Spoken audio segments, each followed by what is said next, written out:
मैं पंकज सिंह आप सभी का वेलकम करता हूं इस शानदार वंडरफुल सेशन के अंदर। दोस्तों, आज आपको पता है कि आज हमारा है CSS यानी केस स्टडी ऑफ सक्सेस।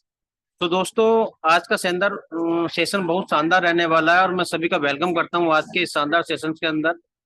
और मैं अभी एक्चुअली कहीं बाहर हूं, तो मैं जरूर इनवाइट करूंगा सर को, सत्यवीर सर को। सर, वेलकम है आपका, आप कंटिन्यू कर सकते हैं सर, सत्यवीर सर।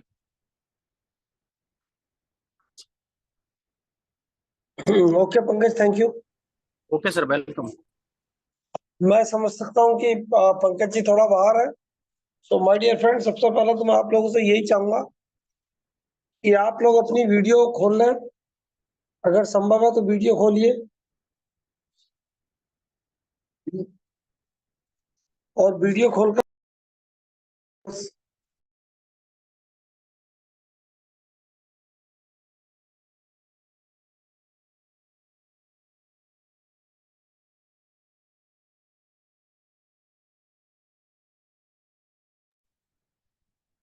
सुन भाई, सत्यवीर सर को को होस्ट बना दो आप।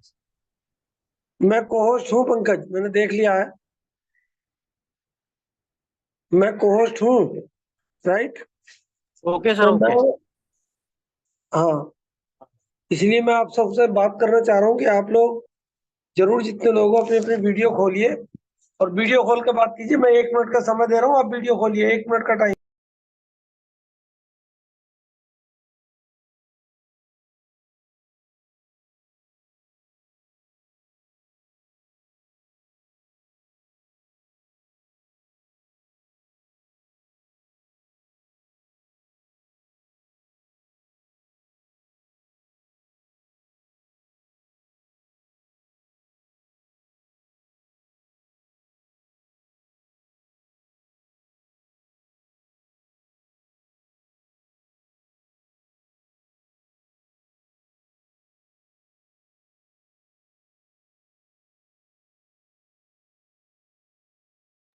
हेलो। सो डियर फ्रेंड, मैं उम्मीद करूंगा आप लोगों ने अपना अपना माइक खोल लिया होगा, वीडियो खोली है। और अभी भी अगर कुछ लोगों की नहीं है तो वीडियो खोल लीजिए, क्योंकि फरीदा मैम हमारे बीच आ चुकी हैं। मैं उन्हें इनवाइट करूं इससे पहले आप जरूर वीडियो खोल लीजिए, राइट। और जो कोई रह गए हैं टीम के अंदर, उन्हें भी आप जरूर बुला लीजिएगा ताकि हम उस महान सक्सेस को सुन सकें जिन्हें हम लोगों ने इनवाइट करा और वो आज हमारे बीच में है। तो एक बार अगेन पुनः, राइट, तो आप सबकी तालियों के बीच मैं बुलाना चाहूंगा, राइट, फरीदा मैम को कि वो आए। तो एक बार जोरदार तालियों का स्वागत फरीदा मैम का। थैंक यू सो मच सभी। फरीदा मैम, आपका वेलकम है। हाँ, गुड मॉर्निंग एवरीवन। आज गुड बहुत अच्छा मॉर्निंग लग मैम। रहा है जी, आज बहुत अच्छा लग रहा है आप लोगों के बीच में आके। और कितने लोग हैं जो मुझसे पहले भी मिले हैं जूम पे या फिजिकल। मैम सारे ही लोग लगभग लगभग आपको पहली बार सुन रहे हैं। अच्छा, मतलब दिल्ली कोई आया नहीं है क्या? बस बस दिल्ली स्टेज पे सुना है, वो भी तो यार 3 मिनट। ओ जी, तो मेरा नाम फरीदा खान है और जैसे सबको पता है कि पहले बिजनेस सर करते थे, मैं तो बाद में आई। जैसे सबका होता है ना कि लोग इनवाइट मतलब पीछे लग के प्लान दिखाते हैं, ये करते हैं वो करते हैं, मेरे साथ ये चीज नहीं हुआ था। तो छोटा सा वीडियो है जो मैं सर का दिखाना चाहूंगी उनकी जर्नी का।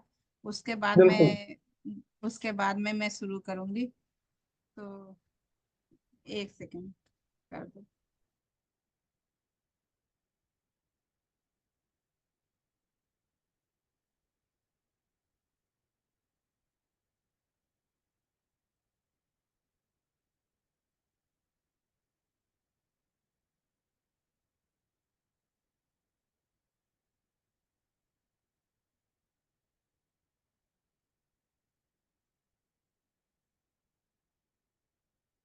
तो चलिए दोस्तों, मैं शुरू करता हूँ। मेरा नाम रिजवान खान है और मैं ये यमुना विहार में रहता हूँ। और वैसे मैंने इंजीनियरिंग किया हुआ है, डिग्री की है जामिया से, और 3 साल मैंने जॉब भी की है as a CNC program engineer.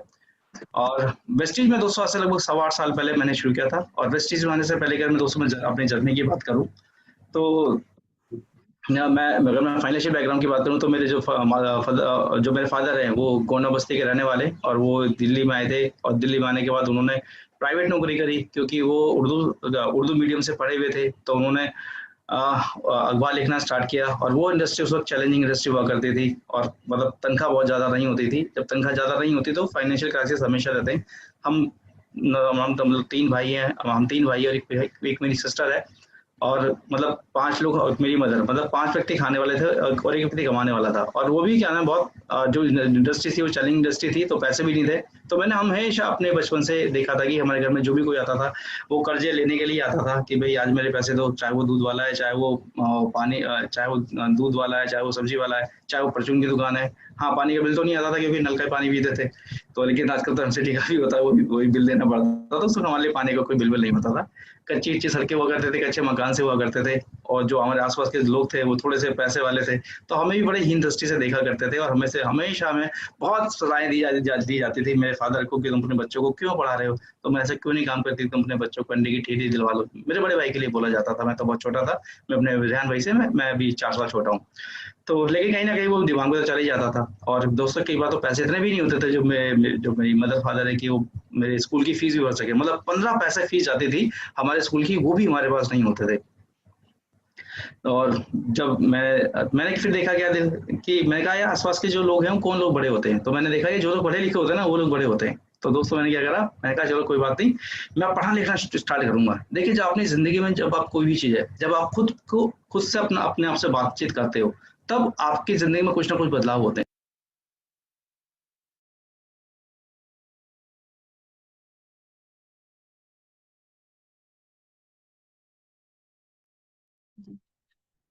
ये अब मेरा स्टोरी शुरू होगा, क्योंकि उनका थोड़ा सा बताने का रीजन मेरा ये था कि शायद मैं उतना अच्छे से उनकी जो जर्नी थी वो नहीं बता पाती हूँ, मुझे अच्छा भी नहीं लगता है। तो इसीलिए थोड़ा सा वीडियो वो की थी। और मेरी शादी, मैं वैसे नेपाल की हूँ, मेरा जो जन्म हुआ है, जो मेरा जन्म हुआ है वो नेपाल में भैरहवा, आप लोग सुने होंगे, वहां पे हुआ था। और मैं शादी के बाद 2001 में दिल्ली आई, सर के साथ जब शादी हुई तब मेरी दिल्ली आई। और उसके बाद में फिर यहाँ पे जो फाइनेंशियल कंडीशन था, जैसे सर बताए, वो टाइम भी था कि जब खाने को मतलब कहूँ कि अगर कर्ज वाले जो थे, उनके जाने से घर का दरवाजा बंद होता था, और सुबह उनके बेल बजाने से दरवाजा खुलता था। तो बहुत अजीब सा लगता था, क्योंकि जो मेरा मायके का था, एक अच्छी फैमिली से मैं थी, तो मुझे बहुत अजीब सा लगता था कि ऐसा क्यों होता है। लेकिन एक विश्वास था, क्योंकि उनका जो हार्डवर्क था बहुत था। वो हमेशा 3 साल जॉब किए थे, तो जॉब के साथ साथ भी कुछ ना कुछ वो करते रहते थे। मुझे नेटवर्क मार्केटिंग के बारे में बिल्कुल भी नहीं पता था, बस ये लगता था कि ये कंपनी कर रहे हैं, वो कंपनी कर रहे हैं, ऐसे ही सुनती थी। जो पिछली कंपनी में काम कर रहे थे तो वहां पे थोड़ा बहुत मैं जाती थी, क्योंकि बेटी, बड़ी वाली बेटी छोटी सी थी, एडमिशन नहीं हुआ था, तो इतना टाइम रहता था कि थोड़ा सा हम जाएं, तो वहां से मुझे पता मैम चला। आपकी आवाज नहीं आ रही। ओके, चलो आवाज क्लियर आ रही है। नहीं मैम आई आप मैम। कंटिन्यू करिए। जी। आप कंटिन्यू करिए, आवाज सही आ रही है। अच्छा, किसी के यहाँ हो सकता है नेटवर्क ना हो। तो वहां से थोड़ा सा मुझे पता चला कि हाँ, नेटवर्क मार्केटिंग कुछ होता है, डायरेक्ट सेलिंग कुछ होता है। और फिर वहां से थोड़ा थोड़ा सा जिंदगी बदलने लगी, क्योंकि बहुत हार्ड वर्क किए थे वहां पे। और कुछ 6वें साल सर उस कंपनी में काम किए थे। उसके बाद में वो कंपनी बंद हो गई।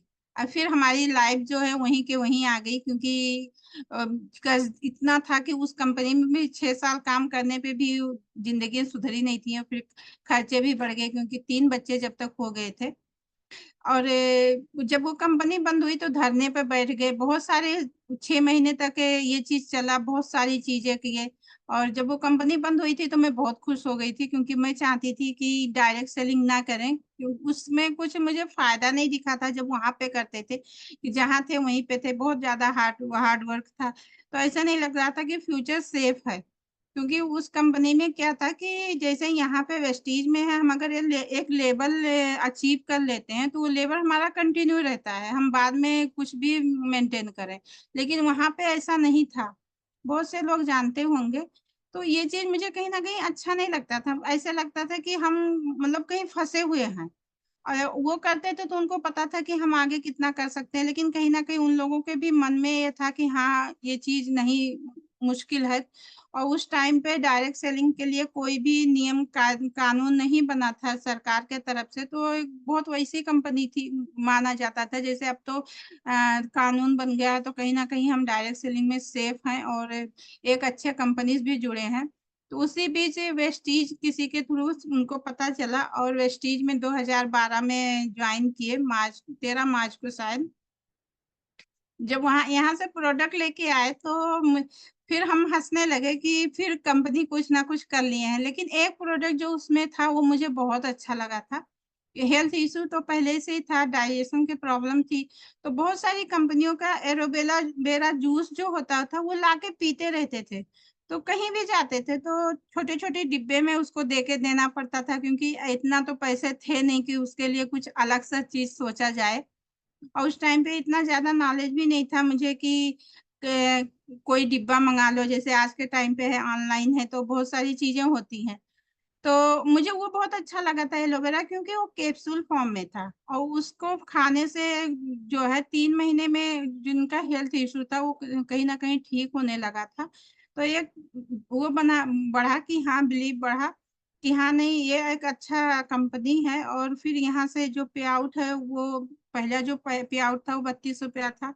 मैं कभी भी सर का पे आउट नहीं पूछी थी, तो मुझे इतना पता भी नहीं था कि कम है ज्यादा है क्या। और मैं जब वो जॉब करते थे तब भी उनकी सैलरी कभी नहीं पूछी कि कितना है। और जूम जब आया तब मुझे पता चला कि उनका पे आउट, पहला पे आउट जो है वो 32 रुपये का है। फिर काम करते रहे और बहुत कुछ वेस्टीज से अचीव किए। 2 गाड़ी लिए थे, एक फोर्ड फीगो, एक ऑडी Q3, और हाउस फंड से एक घर लिए। लाइफ बहुत अच्छी हो गई थी, बच्चे एक अच्छे स्कूल में पढ़ते थे तीनों बच्चे।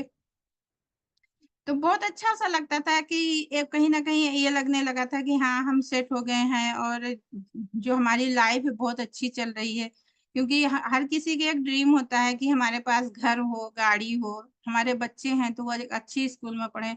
हमारी जो फैमिली है, एक सिक्योरिटी फील होती थी वेस्टीज में।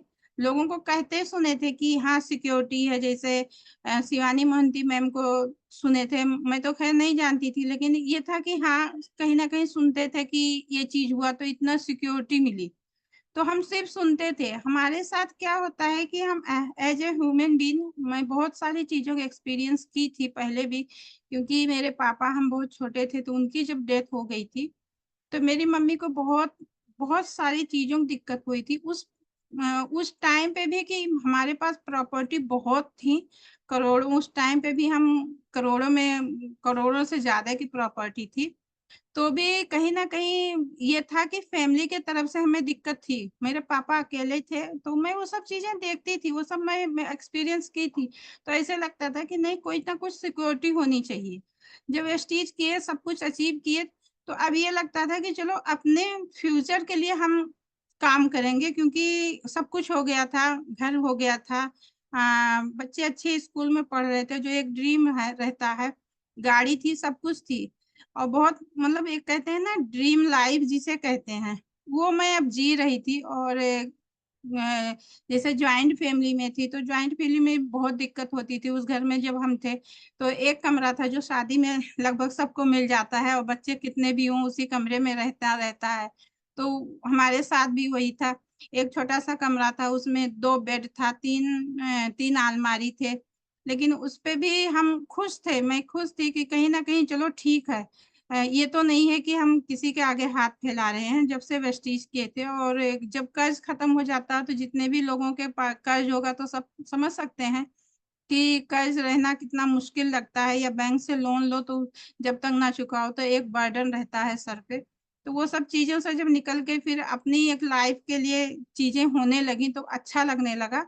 और फिर हम इस घर में शिफ्ट हुए, 3 साल हुआ था। मतलब मैं अगर बात करूं अपनी ड्रीम लाइफ की, कि मैं अपने पूरे एज में एक अच्छी लाइफ, जो ड्रीम लाइफ कहते हैं, जी हूँ, तो 3 साल यहाँ पे आने के बाद बहुत खुशहाली थी। एक मतलब जैसे कहते हैं ना, खुशियों वाली जिंदगी जिसे, क्योंकि मायके में भी जब पापा की डेथ हुई थी सब कुछ था, लेकिन कहीं ना कहीं एक खालीपन था।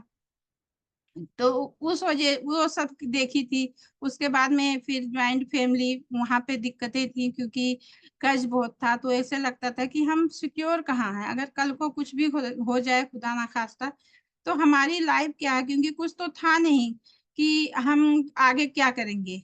और इतना भी नहीं जानती थी वेस्टीज को कि अगर कुछ हो तो हम कैसे सिक्योरिटी फील कर सकते हैं।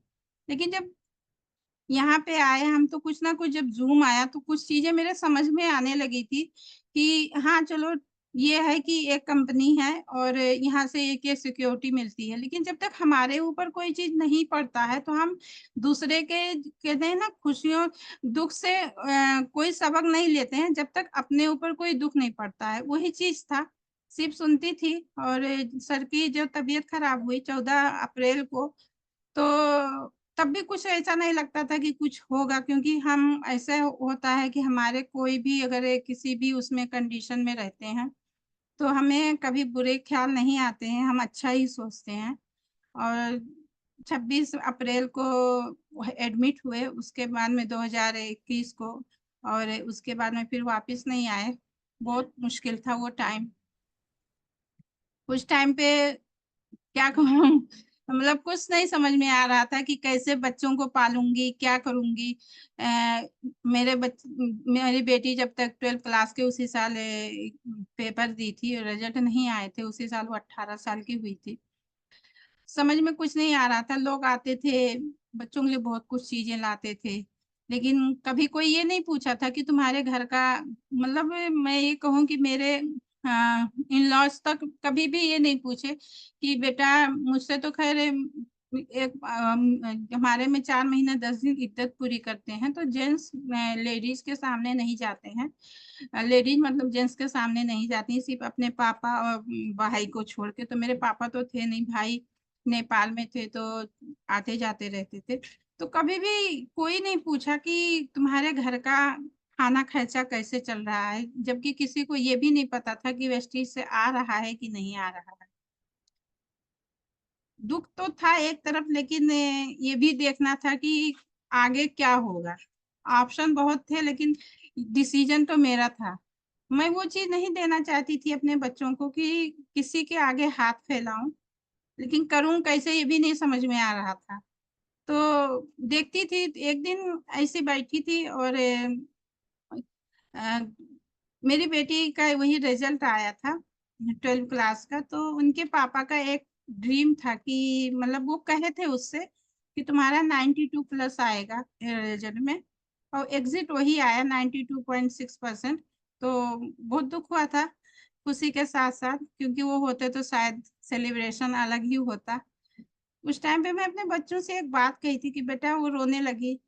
तो मैं उससे कही कि कोई बात नहीं, एक कंधा मम्मी का है, एक पापा का है, और कभी भी आप लोगों के आंख में आंसू नहीं आने दूंगी, ये मेरा प्रॉमिस है। कह तो दी थी क्योंकि उस टाइम पे निकल नहीं रही थी। ये जून जून जुलाई की बात है। तो कह तो दी थी, लेकिन कुछ नहीं जानती थी कि मैं आगे कैसे करूंगी, क्या करूंगी। क्योंकि एक एज होता है जब हम कितना भी पढ़े लिखे रहें, एक एक टाइम तक ही हम कोई जॉब के लिए ढूंढ ढूंढ सकते हैं। ऐसी परवरिश भी नहीं थी कि कहीं पे मैं छोटे मोटे दुकान पे या कहीं कुछ करूं। तो मुझे कुछ भी नहीं पता था कि मैं आगे क्या करूंगी। और ये भी नहीं चाहती थी कि जैसे मायके में बहुत से लेडीज हैं, ये सोचती हैं हमारे मायके में इतना है तो मुझे मायके में जाके रहना चाहिए।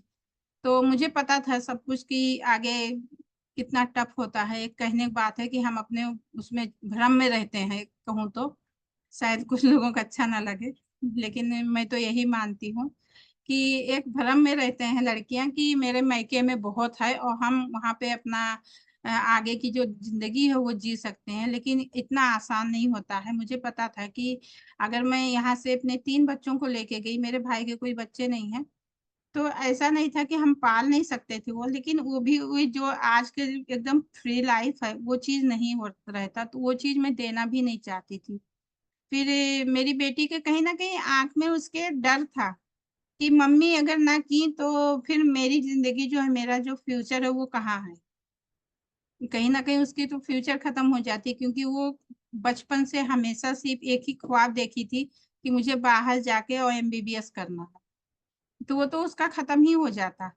फिर एक दिन उसके एक वर्ड जो मुंह से निकला, ऐसे हम बात कर रहे थे, क्योंकि हमारे घर में जो एक माहौल था बहुत अच्छा था शुरू से कि बच्चों से हम कभी भी एज ए पेरेंट्स बात नहीं किए थे। फैमिली के मतलब फ्रेंड के जैसे रहते थे, हर चीज शेयर करते थे, हर चीज वो करते थे। तो बच्चे मेरे सब कुछ कुछ भी रहता था उसको आज भी बताते हैं, और तब भी मुझसे भी अपने पापा से भी सब कुछ शेयर करते थे। तो मेरी बेटी ऐसे हम बात करने लगे कि आगे क्या कैसे, तो उसी पे एक चीज कही कि जैसे लग रहा है कि पापा मेरा वेट कर रहे थे कि मैं 18 साल की हो जाऊं और मैं तुम लोगों को छोड़ के चले जाऊं। बहुत बहुत मुश्किल था वो वर्ड सुनना। कहीं ना कहीं मेरे लिए तो मतलब बता नहीं सकती हूँ कि क्या चीज दिमाग में आया था। लेकिन उसी बीच 2-3 दिन के बाद यहाँ पे दिल्ली में गुरुजी के तरफ से एक सक्सेस सेमिनार था।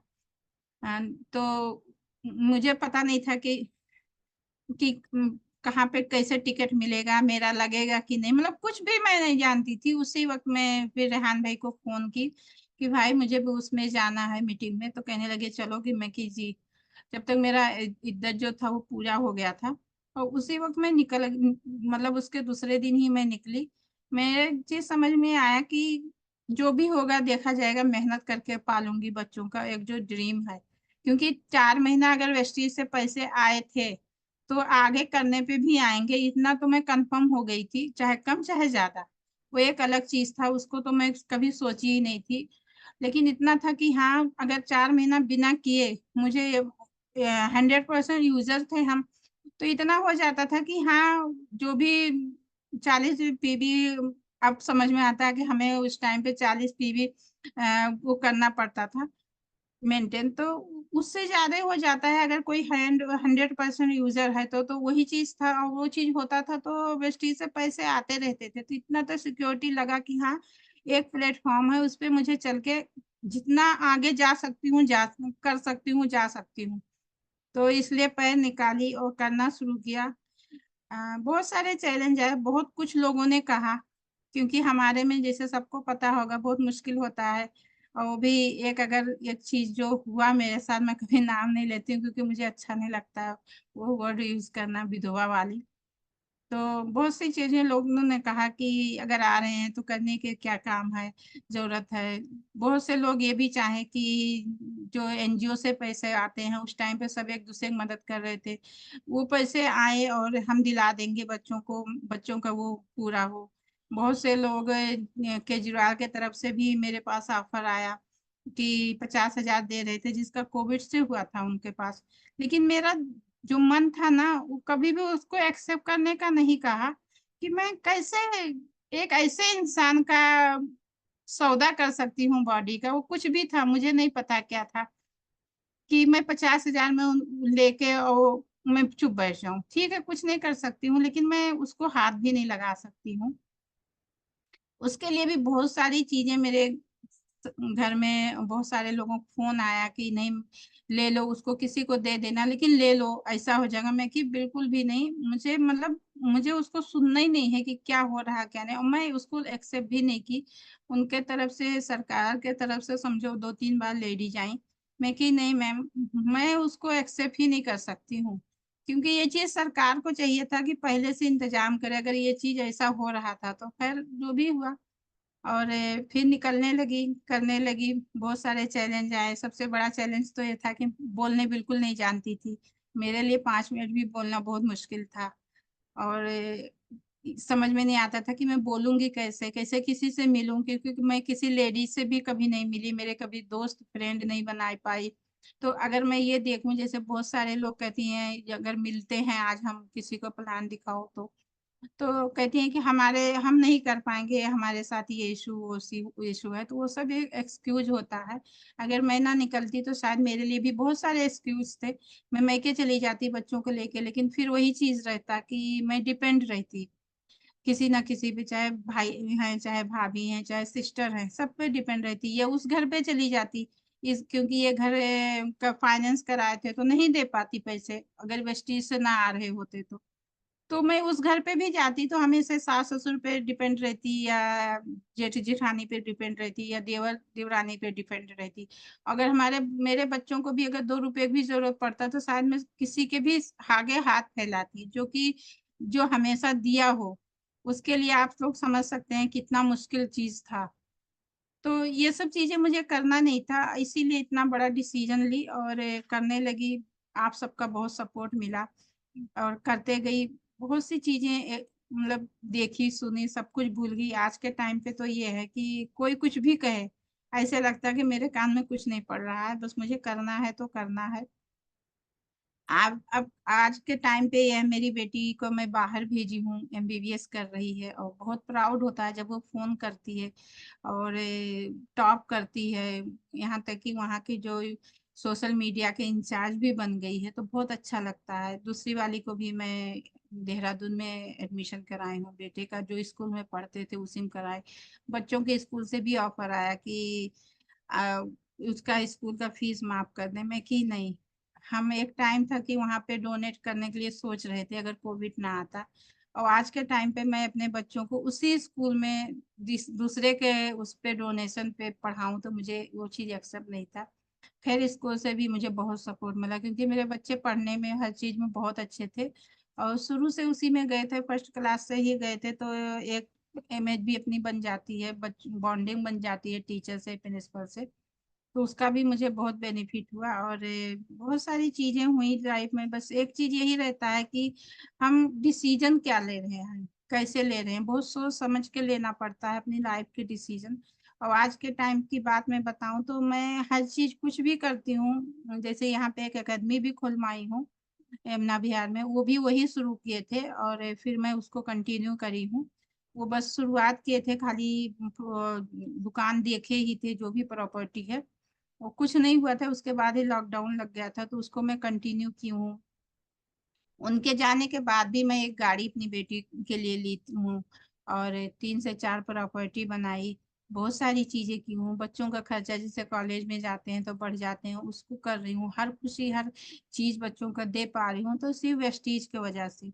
ये एक चीज ऐसा समझ में आया कि ये एक ऐसा प्लेटफॉर्म है कि हमें डिमोटिवेट नहीं करता है या डाउन नहीं करता है। जैसे कि अब मैं अपनी बात करूं तो फर्स्ट टाइम वेस्टीज से ही मुझे कोई ट्रॉफी मिला। वेस्टीज से मुझे बीएमसीएम का मेंबरशिप मिला। और बहुत सारी चीजें जो है, जो एक अचीवमेंट होती है या मान सम्मान होता है, जो कि हमें कभी भी नहीं मिलता है। और अगर जॉब कर रहे होते हैं सर तो शायद कितना भी सैलरी रहता उस टाइम पे, अगर मैं तो मानती हूँ 2-4 लाख भी रहता, तो जब हमें बहुत उस चीज की सख्त जरूरत होती है तो वहीं पे जीरो हो जाता है। ये चीज बड़ा मतलब लोग समझ नहीं पाते हैं, नौकरी के पीछे भागते हैं। लेकिन हकीकत तो ये होता है कि उस टाइम पे तो सपोर्ट मिलना चाहिए फैमिली को, लेकिन वो सपोर्ट कहीं ना कहीं खत्म हो जाता है। इस चीज को समझना बहुत जरूरी है आज के टाइम पे, क्योंकि आज के टाइम पे लोगों की एज कम हो रहा है और हर तरह के जो नौकरी के इतना है नहीं।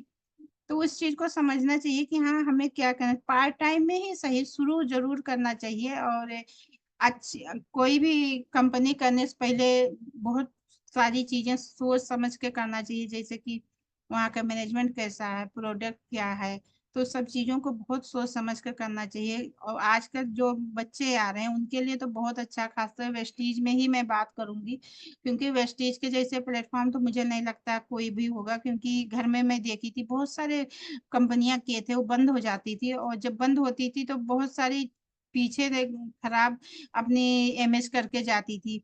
एक नाम रहता था कि उस रिजवान के साथ मत बैठना, वो तो ऐसा करता है वैसा करता है, क्योंकि फिर हमें मुंह दिखाना रहता है लोगों, कंपनियां तो भाग गई। तो डिसीजन बहुत सोच समझ के लेना पड़ता है। बहुत कम कंपनी है कि जो 20 साल से ज्यादा चली हैं, गिने चुने कंपनी ही हैं। तो ये भी एक बेनिफिट है हमारे लिए कि हाँ वेस्टीज के जैसे में करियर बना सकते हैं और अपनी अपनी फैमिली की एक अच्छी लाइफ दे सकते हैं। और जो एक विजनरी जैसे बाली सर हैं, और उनसे जब मिलो तो मुझे बहुत अच्छा लगता है, क्योंकि वो चीज मैं पहले भी करती थी। मैं अपने बच्चों को भी हमेशा ही कहती थी पहले से कि आज का मत सोचो, इतने दिन के बाद सोचना। तो जब बाली सर का मैं सुनती हूँ कोई भी चीज, उनकी उनसे बात करिए या उनका स्पीच सुनिए, तो वो ये नहीं कहते हैं कि हम अभी जैसे 2020 साल की वेस्टीज हुई तो 2030 की बात वो कर रहे हैं, यानी कि 10 साल पहले का। तो मैं खुद भी ये चीज मानती हूँ कि हमें थोड़ा सा आगे का सोच के चलना चाहिए। तो ये सब चीजें जो हैं तो वही ये चीज कर सकते हैं कि जो सब कुछ पहले से सोच के एक प्लेटफॉर्म हमें आगे कैसे लेके जाना है उस पे जो काम करते हैं। बहुत से लोग हैं यहाँ जैसे प्रेजेंट में जीते हैं, तो प्रेजेंट में जो जीते हैं वो वहीं तक रह जाते हैं, आगे का नहीं सोच पाते हैं। आगे के मार्केट का हमें सर्वे करना पड़ता है कि आगे की मार्केट क्या है। जैसे आज के टाइम में डिजिटल सब चीजें इतना ज्यादा हो गई हैं, और हमारे वेस्टीज में आज से कितने साल पहले ही एप्स बना लिए थे, जो कि बहुत कम कंपनियों में ऐसे हैं कि मेरे ख्याल से तो शायद नहीं होंगी कि एप्स पे बनाई हो। और उस दिन कन्वर सर जो प्रेजेंटेशन दिए थे, जितने लोग भी आए होंगे तो पूरी तरह से डिजिटल दिए थे, और कितनी सारी चीजें इजी कर दिए हैं। तो आज के टाइम पे तो वेस्टीज करना बहुत आसान हो गया अगर कोई समझ के करे तो। पुल की बात करूं तो पुल में का भी इतना सारी जो बेनिफिट है, क्योंकि बहुत मुश्किल नहीं है, जो भी क्वालिफाई करते हैं टीवी भी से करते थे, बस उसमें कुछ ही पीवी है कि जो बढ़ा के है, तो उतना तो कोई भी कर सकता है उसमें पार्टिसिपेट करने के लिए। तो वो भी अगर चीज है तो हमारे लिए ही है, हमारी बिजनेस में बढ़ाने के लिए है। तो ये सब चीजें अगर कहीं से है तो वेस्टीज ही कर सकती है, कोई नहीं कर सकता है। और मैं तो यही कहती हूँ कि मेरी या मेरे बच्चों की या मेरी फैमिली की लाइफ अगर मिला है तो वेस्टीज की वजह से ही मिला है, नहीं तो शायद जब सर गए थे तो तभी अगर मैं अकेली होती तो शायद वहीं पे खत्म हो जाता। और वेस्टीज ना होता, अगर वो ना किए होते तो मेरे लिए तो सरवाइव करना ही मुश्किल हो जाता। तो मैं तो किसी से भी मिलती हूँ, मुझसे तो कितने लोग भी मिलते हैं, तो मैं यही कहती हूँ कि साइड में करो लेकिन करना जरूर चाहिए इस तरह प्लेटफॉर्म। और बहुत से लोग मिलते हैं, अभी कोई मिला था मेरे एकेडमी पे आई थी एक टीचर, तो वो कहने लगी मुझे बहुत सारे लोग कहते हैं मैम करने के लिए, तो मैं कि जरूर करो लेकिन मेरे साथ ज्वाइन करके। तो ये चीज है कि हाँ मैं बहुत प्राउड फील करती हूँ कि चलो ठीक है, उस टाइम पे वो कुछ भी नहीं कर पाए थे।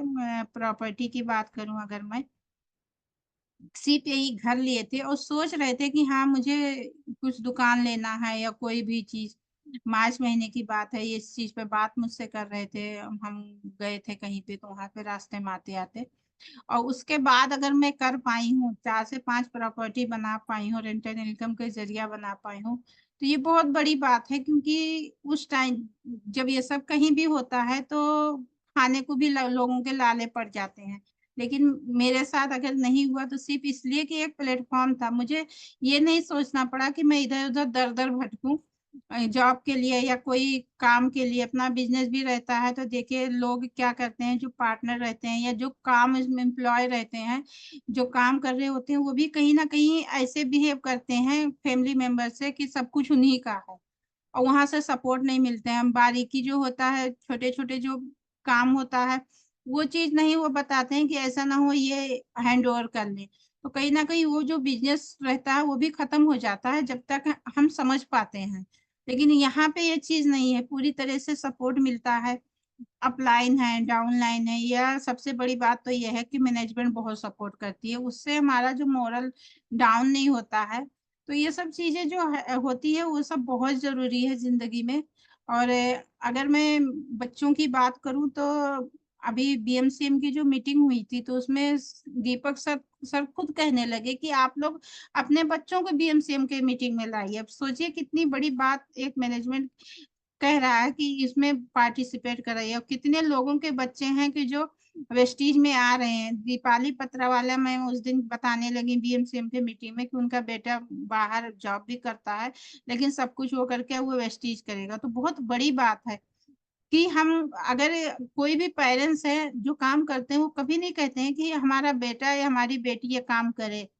और इतने बड़े बड़े उस पे क्या कहते हैं एम्बेसडर, जो कि कहते हैं कि हमारे बहुत प्राउड फील करते हैं कि हमारे बच्चे वेस्टीज करें। जैसे सिद्धार्थ सर उस दिन कहने बताने लगे कि जो लोग भी 2 तारीख को रहे होंगे कि बेटी से मैं इससे बात किया कि आओ हम मिलकर करेंगे। तो बहुत बड़ी बात है कि अगर एज अ पेरेंट्स हम ये चाहते हैं कि हमारे बच्चे इस फील्ड में आए, हमारे साथ मिलकर करें, बहुत प्राउड की बात है कि हर कोई ये सोच सकता है कि एक अच्छी कंपनी है इसलिए हम अपने बच्चों को वो करियर देना चाहते हैं। नहीं तो कोई भी पेरेंट्स कोई भी फील्ड में ये नहीं कहता है।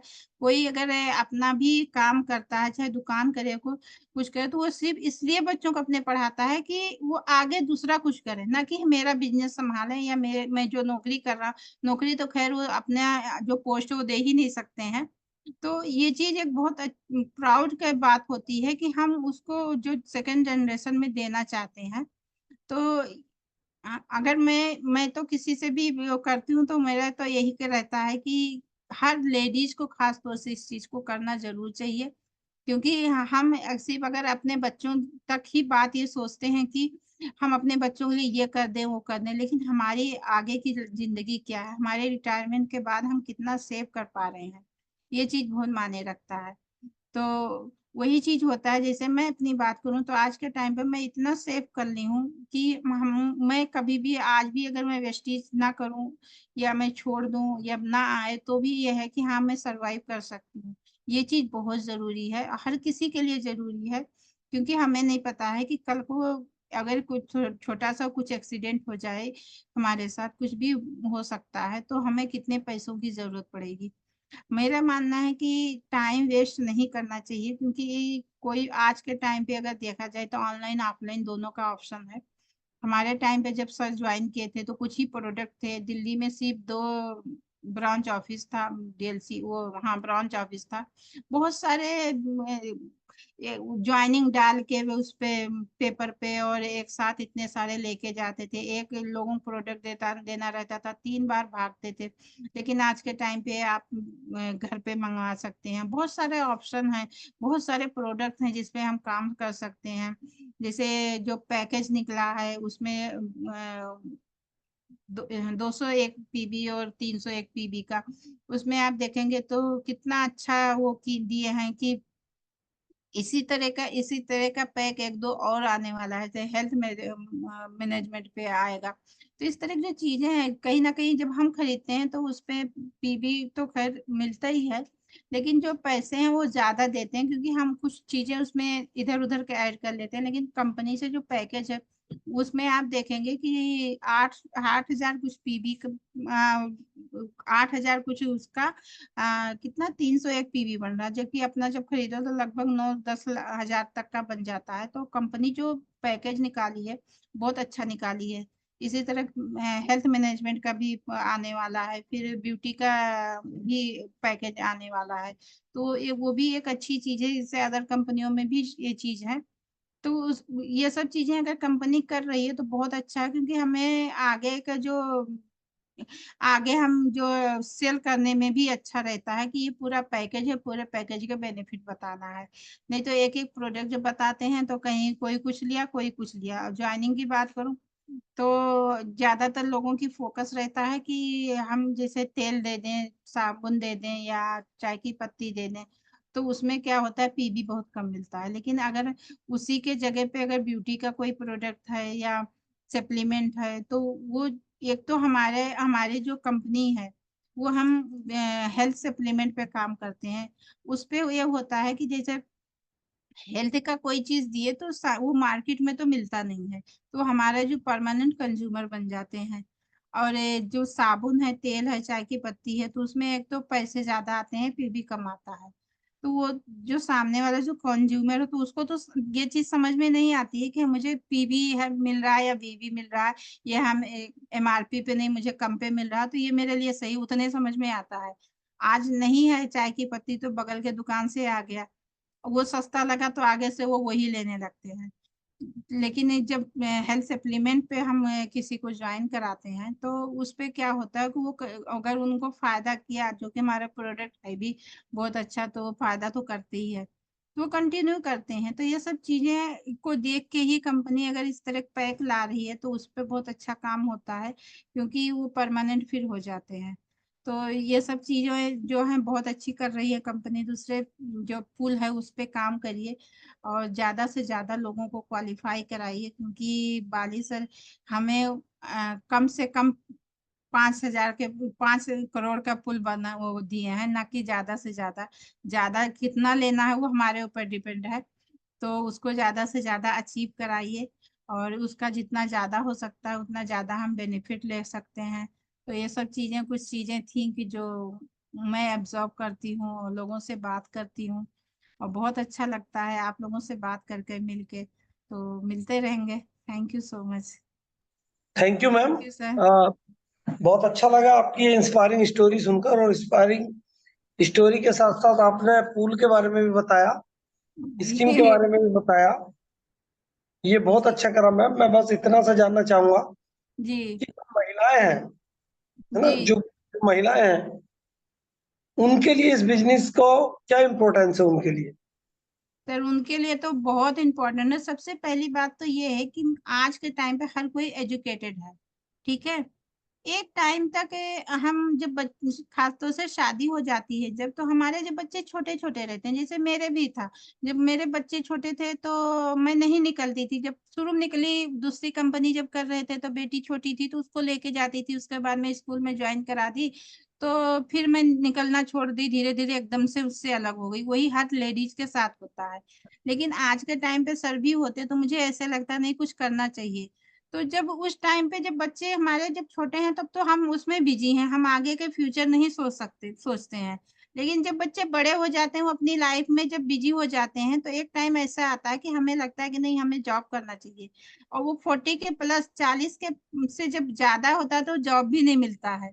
तो कहीं ना कहीं हमारी लाइफ ऐसी हो जाती है, ना इधर के हम रहते हैं ना उधर के रहते हैं। उसके लिए सब मतलब नेटवर्क मार्केटिंग के इतना अच्छा प्लेटफॉर्म लेडीज के लिए मुझे नहीं लगता कि कोई भी होगा, क्योंकि इसमें हम शुरू में थोड़ा थोड़ा करके ही, जैसे कोई भी प्रोडक्ट की बात मैं करूं, अगर लेडीज कोई ज्वाइन करती हैं तो वो चुटकियों में अपने घर के सारे प्रोडक्ट चेंज कर देती हैं। जैसे किचन का तेल है, जो भी चीजें हैं, बाथरूम का साबुन है, शैम्पू है, तो उसको चेंज कर दी, घर में कोई नहीं कुछ कहता है। लेकिन जेंट्स के साथ ये चीज नहीं होता है। जेंट्स के साथ अगर जेंट्स ले आते हैं तो उसमें पूरी लड़ाई होती है, अगर लेडीज उनके घर की मना करती तो फिर ये नहीं है कि वो चीज वहां पे रहे। और उसके लिए पूरे एक बार को तो महाभारत होता है, उसके बाद ही ये चीज हो पाता है। तो लेडीज को खासतौर से आज के टाइम पे बच्चों के साथ साथ अपने फ्यूचर के लिए सोचना चाहिए कि हम अपने रिटायरमेंट के बाद, मैं ये नहीं कह रही हूँ किसी के साथ बुरा हो, ऊपर वाला कभी ऐसा ना करे किसी के साथ, लेकिन यह है कि हम रिटायरमेंट के बाद कितना हम सेव कर पाते हैं। और उससे भी बड़ी बात है कि जब हम घर में सिर्फ रहते हैं ना, तो हमारे जो माइंड है, मैं एक बार की बात बताऊं, जब हम ये घर लिए थे तो जितनी बार भी सर पैसे दिए थे उनको, तो मैं उनके साथ नहीं जाती थी, मुझे बहुत दुख होता था किसी को पैसे देते। तो जब हम लिखवाने गए तो उसको उनको चेक दिए, जिसका एक घर था लिए थे, मुझसे रास्ते में पूछने लगी, एक बात बताइए कि आपको मतलब उनको चेक कैसे दिए, आपको तकलीफ नहीं हुई? तो कहने लगे कि इतना बड़ा चीज भी तो मिला, ये चीज मुझे नहीं दिख रहा था, वो पैसा दिख रहा था। तो क्योंकि उतना ही सोचती थी, छोटी सी सोचती थी, जितनी बड़ी दुनिया में रहती थी। आज के टाइम पे तो मैं लाखों लाख दे देती हूँ किसी भी चीज में, जैसे कोई भी चीज में चले जाता है तो मुझे कुछ नहीं लगता है। तो वही चीज हर किसी के साथ मुझे लगता है कि होता होगा। तो हमारे जो सोचने का ना तरीका बदलता है। हम जब ये लोगों के भीड़ में जाते हैं, जैसे कंपनी की तरफ से किटी पार्टी, कल भी मेरे टीम में किटी पार्टी था, तो मैं खुद भी गई थी, एग्जाम मैं ही वो करवाई थी और ट्रेनर को बुलाई थी। तो वहां पे आसपास की बहुत सारी लेडीज आई थी। तो सबका यही था कि हमें तो पता ही नहीं है कि क्या होता है, जबकि सब पढ़ी लिखी हैं। तो जब हम धीरे धीरे छोटे छोटे स्टेप उठाएंगे ना, तो एक टाइम के बाद मान लो 2 साल लग जाए, 3 साल, लेकिन ये है कि एक प्लेटफॉर्म तैयार कर लेंगे कि हम जब फ्री हूं तो उस पर लग के काम कर सकें। हम इतना सर्कल बना लेंगे वहां पे कि हम हमारे फ्रेंड बन जाएंगे। डाउनलाइन जिसे कहते हैं, वहां पे छोटी छोटी कुछ भी चीजें हम कर सकते हैं, जैसे बर्थडे सेलिब्रेट कर सकते हैं। तो हमारी भी जो जिंदगी होती है ना, एक खुशी आ जाती है कि हाँ चलो हम इंजॉय कर रहे हैं। नहीं तो 24 घंटे वही घर की ही परेशानी रह जाती है। तो बहुत ओके। जरूरी है सबसे पहले तो अपना जो फ्यूचर है वो सेव करना। ना कि चाहे हस्बैंड है या कोई भी है, उनके ऊपर मुझे लगता है कि डिपेंड नहीं रहना चाहिए। ओके मैम, मैं एक बात और यहाँ पूछना चाहूंगा कि अधिकतम क्या होता है हमारी टीमों के साथ, जी। आप अगर हस्बैंड कर रहा है तो वाइफ नाराज हो जाती है, वाइफ कर रही है तो हस्बैंड नाराज हो जाता है। ये गांव की पृष्ठभूमि से है ज्यादातर टीमें। तो जी। गांव में क्या होता है, वो महिलाएं उसे समझ नहीं पाती। तो वो जो हाँ। जिनके हस्बैंड इस मीटिंग में बैठे हैं, वो कैसे उन्हें समझा मैडम को अपनी। सबसे पहले तो उनको उनका उस चीज का बेनिफिट दिखाइए। अब ऐसी जिनके कोई। दर्द है, जी, जी। जिनके दर्द है ना, वो हंस पड़े हैं सारे हस्बैंड। देखिए, मैं करती नहीं थी, लेकिन जो वो कंपनी किए थे तो उसमें कपड़े मिलते थे। और लेडीज के लिए अगर किसी फंक्शन में गई तो सोचिए कपड़े कितने इंपॉर्टेंट रहते थे। हर जी किसी मैम। को पता है। मतलब लोग मैं देखती हूँ 20-20 25-25 हजार का ले लेती हैं और एक बार पहन के उसको फिर नहीं पहनती हैं। लेकिन हम कुछ भी किए तो बहुत शिद्दत से किए, और हम शादी में भी वही कपड़े पहन के जाते थे। अच्छा। मतलब जो कि 100% यूजर रहते थे। तो जब वेस्टीज किए तो मैं बिल्कुल भी क्रीम पाउडर नहीं लगाती थी, बिल्कुल भी नहीं लगाती थी। और वो उनका सर का जो ब्राइटनिंग क्रीम निकला तो वो सबसे फेवरेट प्रोडक्ट था उनका, और वो हमेशा रखते थे ड्रेसिंग टेबल में। और मैं कभी भी अगर सोचती थी तो कहती थी कि जैसे ऐड देखो, बहुत से लोगों जब ऐड देखो तो बहुत अच्छा लगता है, वो तो अब करने लगे तो उसका बेनिफिट पता चला। लेकिन मुझे एक चीज हमेशा खलती थी। मैं कभी सोचती थी कि मार्केट से ले लूं तो उसका जो प्राइस रहता था ना, मुझे लगता था ये तो महंगा है और यहाँ पे ये सस्ता है। तो वो उसको कंपेयर करके जब घर में दिखाएंगे तो वो जरूर ऐसा लगेगा कि हाँ वो दर्द होता है जब पैसा किसी और को दो। और यहाँ पे लेने में जो है तो पैसे तो जाते हैं, लेकिन घूम के फिर हमारे पास ही आते हैं। तो ये बेनिफिट जब दिखाएंगे तो मुझे लगता है कि हर लेडीज करेंगी। और 2-4 बार अगर किसी भी तरह से मीटिंग में लेके आएंगे तो वहां का जो एक माहौल है वो काम करता है। राइट मैम, मीटिंग का माहौल काम करता है, बहुत अच्छी बात बिल्कुल। है। राइट मैम, बहुत अच्छी बात आपने बताई। और ज्यादातर यही दिक्कत आ रही थी टीमों में कि उसने मना कर दिया, उसने कर दिया। अच्छा, एक बात और मैम, कि ज्यादातर लोग क्या करते हैं कि वेस्टेज में 2 साल 3 साल उन्होंने करा, उनको लगता है कि जल्दी से पैसे नहीं आ रहे, तो वो समझते हैं कि हम लोग तो ब्रांड है, हमें आ जाने चाहिए बहुत सारे पैसे, तो अदर कंपनियों में चले जाते हैं। ऐसे लोगों के लिए क्या सुझाव है मैम। देखिए, भटकने से ना कुछ नहीं होता है। हम मैं अगर अपनी बात करूं तो 12 साल हो गए वेस्टीज में। कुछ लोग हैं 2 तारीख को देखे होंगे 20 साल से लगे हैं कहीं भी किसी भी काम में। आप अगर एक दुकान खोलिए, तो मैं जब एकेडमी खोली तो मुझे ये था, मैं वहां पे जो मतलब जिसके थ्रू खोले थे, मैं उनसे कही थी कि 1 साल तो मैं नहीं जानती हूँ कि पैसे आएंगे, अभी भी नहीं आ रहे हैं, वो एक अलग बात है। लेकिन मैं ये मानती हूँ कि कम से कम कोई भी काम करेंगे आप 2 साल, तो ये मत सोचिए कि वहां पे मेरा रिटर्न मिलेगा। क्योंकि बहुत सारी चीजें हैं कि जो वहां पे डेवलप करने में दिक्कत आती हैं, और 2 साल के बाद ही कुछ होता है। और यहाँ पे बात करूँ तो यहाँ पे तो पैसे भी नहीं लगने होते हैं। और कुछ खोलो तो ये रहता है कि मेरा पैसे लग रहे हैं, वेस्ट जा रहे हैं, लेकिन यहाँ पे तो कुछ नहीं लगते हैं। अगर कामयाबी की बात करूं तो जो मीटिंग ट्रेनिंग में बने रहते हैं या एक ही जगह रहते हैं, कहते हैं ना कि एक जगह गड्ढा खोदो तो वो गड्ढा ही रहता है, लेकिन उसी गड्ढे को अगर बड़ा करना है तो डेली खुदाई करनी पड़ेगी तो ही कुआं बनेगा।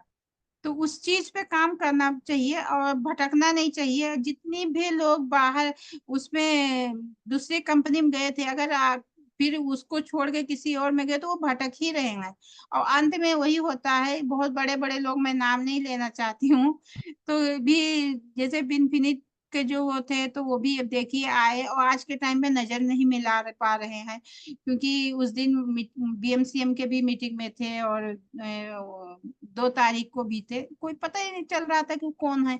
लेकिन जब थे तो एक उनके चेहरे पे जो प्राउड फील कर रहे थे वो तो खत्म ही हो जाता है ना।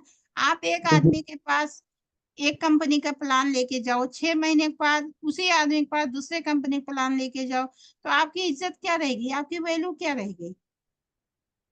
बढ़िया मैम, तो बहुत बढ़िया। मुझे तो लगता है कि कहीं भी अगर आपको रहना है तो कम से कम किसी भी काम में 5 से 6 साल तो लगते ही हैं। बच्चे पढ़ाई करते हैं, कम से कम बच्चे को 12 क्लास करने में 15 साल लगते हैं। अब मैम आप जो सोच। जी। जो जो पूल निकाला है, पूल, जी उस पूल में मैं समझता हूँ कि डायरेक्टर, सिल्वर, गोल्ड, ये जो भी है वो अच्छा खासा पैसा कमा लेंगे अगर वो डेफिनेट होके काम करते हैं। बिल्कुल, मतलब उन्हीं के लिए समझिए पुल है ही।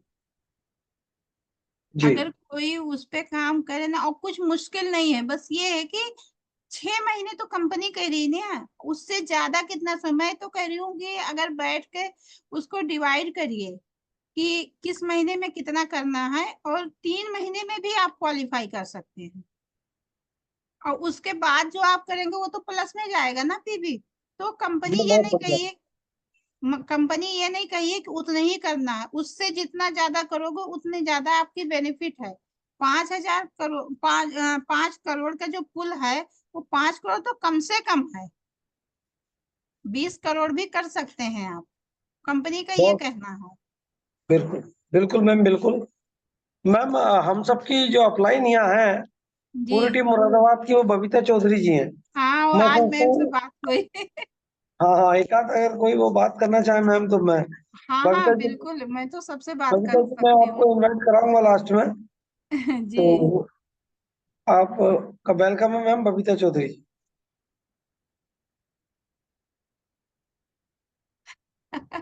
जी, आपका माइक नहीं खुला है मैम, एक मिनट माइक ना। जी जी, थैंक यू जी सत्यवीर जी। और स्पेशली थैंक करना चाहूंगी फरीदा मैम का, जिन्होंने अपना 1 घंटे का कीमती समय हमें दिया, और आज फर्स्ट टाइम वो हमसे इंट्रोड्यूस हुई हैं। हम तो उन्हें काफी दिन से सुन रहे हैं। हाँ, मैं पहली बार मिल रही हूँ, वैसे तो जी जी मीटिंग में जी। मिलो तो ध्यान नहीं रहता है, हाँ इतने जी हाँ जी। लोगों से मिलो तो। उस दिन हमारा मन था, उस दिन हम गए थे V20 वाले प्रोग्राम में, पर उस दिन भीड़ बहुत थी। बहुत तो बहुत भीड़। जल्दी हम फिजिकली मीटिंग मिलेंगे। और बिल्कुल। मैं रिक्वेस्ट करूंगी कि आप इसी तरह से भैया हमारे बीच बनी रहो, हमें बहुत नीड है तुम्हारी। हाँ, नहीं नहीं, मैं बिल्कुल तैयार हूँ क्योंकि लोगों के मिलने। जो डाउट है ना कि वेस्टेज क्यों करनी चाहिए, वो आज मैं मानती हूँ कि किसी हद तक बड़े स्तर पे क्लियर हुए होंगे। अगर इतने के बिल्कुल, बाद भी कोई नहीं करता तो बहुत बहुत गलत बात है। बहुत सही क्योंकि बात है। हमने जी, देखा था इस बिजनेस को लेकर, कभी 2012 में सर मुरादाबाद आए थे और 6-7 साल हमने अवॉइड करा, समझ ही नहीं पाए सिस्टम क्या। सही बात है। आज की डेट में अगर सीरियस नहीं लेते सर उस समय से अपने कैरियर को, तो क्या स्थिति होती परिवार की। बिल्कुल खत्म हो जाते मैम, क्योंकि जी मेरे बच्चे ना जिस एज पे थे, एक होता है कि छोटे हैं तो उनको जी जैसे ढालो वैसे ढल जाएंगे। 1 रुपए जी की कोई चीज खिलाओ तो उनको वही रहेगा, 100 रुपए खिलाओ तो उसी में खुश रहेंगे। या बहुत बड़े हैं तो चलो कहीं पे जॉब कर लिया कुछ, लेकिन मेरे बच्चे जो थे बीच के थे, मैं ना उनको गिरा सकती थी, और गिराने का मतलब था वो पूरे डाउन हो जाते। जी तो ये प्लेटफॉर्म जो था ना, भले से कुछ वैसा तो नहीं वो कर पाए थे, लेकिन हाँ, जो प्लेटफॉर्म मुझे दे के गए थे, तो मैं तो ऊपर वाले का हमेशा शुक्रिया अदा करती हूँ कि इतना अच्छा प्लेटफॉर्म मेरे लिए छोड़ के गए थे। जी। ये बहुत बड़ी बात है कि आज फैमिली सिक्योर है, और आने वाली ये नहीं पता क्या जनरेशन सिक्योर है। हाँ, सही बात है। तो मैडम हमें बहुत अच्छा लगा, आपने इतना कीमती समय हमें दिया, वो भी पूरा 1 घंटा। ये बहुत जी। बड़ी बात है हमारे लिए। और देखो हम कहीं ना कहीं आपके परिवार का हिस्सा हैं, हम पे अपनी कृपा दृष्टि बनाए रखो। हाँ हाँ, और बिल्कुल। फिजिकल भी हम बहुत जल्दी आपने बुलाने की कोशिश करेंगे मुरादाबाद। जी। तो बहुत गर्मजोशी के साथ वेलकम होगा, आप तैयारियां करो। ओके मैं मैम। तो हमेशा तैयार हूँ, बस 2-4 दिन पहले बता देंगी तो अच्छा रहेगा। हो जी सकता है टाइम जरूर। निकालना पड़े। 1 हफ्ता पहले बताएंगे, हम तैयारी कर रहे हैं। जी। और बहुत अच्छा लगा, आप इसी तरह से जूम पे टीम को गाइड करते रहना। जी। और मैं मानती हूँ कि जितने भी लोग हमारे बीच में हैं वो काफी हद तक आज समझ पाए होंगे। तो मैं चाहूंगी कि दिल से मैडम का शुक्रिया अदा करें जितना कर सकें। और मैं पूरे तहे दिल से आभार व्यक्त करती हूँ कि आपने आज हम पे बहुत बड़ा एहसान करा 1 घंटे का समय देकर। नहीं थैंक यू नहीं, मैडम। ऐसे कोई बात नहीं है। मैं तो हमेशा हाजिर हूँ। आप लोगों की जी वजह से निकल पाई और इतना सब कुछ कर पा रही हूँ तो सिर्फ आप सबके सपोर्ट की वजह से। नहीं तो शायद कहीं एक कोने में मैं भी गायब हो जाती। जी, थैंक यू चलिए ma'am. Ma'am, thank you thank you. Ma'am.